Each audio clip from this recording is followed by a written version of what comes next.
The Iliad by Homer, Book 11, Agamemnon's Day of Glory. Now Dawn rose up from bed by her lordly mate Tithonus, bringing light to immortal gods and mortal men. But Zeus flung strife on Achaea's fast ships, the brutal goddess flaring his storm shield, his monstrous sign of war in both her fists. She stood on Odysseus's huge black-bellied hull, moored mid-line so a shout could reach both wings, up shore to Telamonian Ajax's camp, or down to Achilles. Trusting so to their arms' power and battle strength, they'd hauled their trim ships up on either flank. There strife took her stand, raising her high-pitched cry, great and terrible, lashing the fighting fury in each Achaean's heart.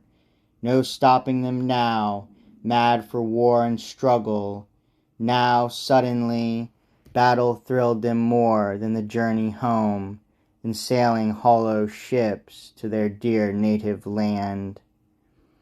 Agamemnon cried out too, calling men to arms, and harnessed up in gleaming bronze himself.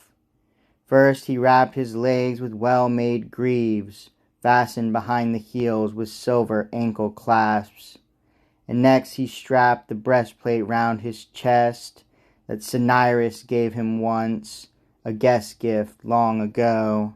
The rousing rumor of war had carried far as Cyprus, how the Achaean ships were launching war on Troy, so he gave the king that gear to please his spirit. Magnificent. 10 bands of blue enamel spanned it, spaced by 12 of gold and 20 of beaten tin, and dark blue serpents writhed toward the throat, 3 each side, shimmering bright as rainbows arched on the clouds by Cronus' son, a sign to mortal men. Then over his shoulder Agamemnon slung his sword, golden studs at the hilt, the blade burnished bright, and the scabbard sheathed in silver, swung on golden straps. And he grasped a well-wrought shield to encase his body, forged for rushing forays, beautiful blazoned work. Circling the center, 10 strong rings of bronze with 20 discs of glittering tin set in. At the heart a boss of bulging blue steel, and there like a crown the Gorgon's grim mask, the burning eyes, the stark transfixing horror. And round her strode the shapes of rout and fear.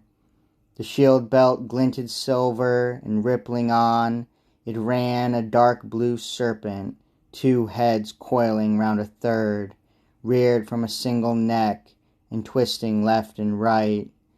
Then over his broad brow Agamemnon set his helmet fronted with 4 knobs, and forked with twin horns, and the horsehair crest atop it tossing, bristling terror.